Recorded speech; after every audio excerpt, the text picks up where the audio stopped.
এটা দেখতে পাচ্ছ, এটা হলো গিয়ে একটা উন্না, খুব সুন্দর উন্নার কারণে এটা বললাম যে আমাকে দিতে দেবো। একটা উন্না নিয়েছি সবুজ, না না সবুজ না, কী রঙের কে জানে, মনে পড়ছে না।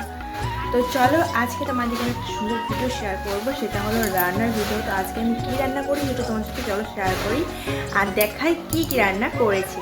তো ফার্স্টেই দেখাই মাছের ঝোল। এই যে মাছের ঝোলটা একটু হলেই হয়ে যাবে, আমি পারবো না গোছাতে। আর এখানে কি আছে চলো তোমাদেরকে দেখাই।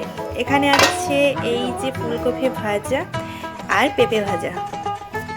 নিচে আছে এই যে ভেন্ডি সিদ্ধ, মানে চটকানো হয়ে গেছে, ভেন্ডি চটকানো, মানে এটা দেবো। আর মশলা খুব পছন্দ করে, আমি খুব একটা ভালোবাসি না কিন্তু করেছি। এটাতে আছে এই যে আলু পোস্ত, পেঁয়াজ পালা দিয়ে আলু পোস্ত করেছি। আর এটাতে কি আছে, এটা আছে কাল্লা ভাতে। আমি কাল্লাটা আর কাঁচা লঙ্কা আর সর্ষের তেল দিয়ে নুন দিয়ে চটকিয়েছি। এখানে কি আছে তোমাকে দেখাই। এখানে আছে এই যে আমের চাটনি। আর এখানে কি আছে, এখানে আছে গরম গরম ভাত। তো চলো কীরকম হয়েছে অবশ্যই জানিও, কোন রেসিপিটা বেশি তোমাদের ভালো লাগছে অবশ্যই জানিও।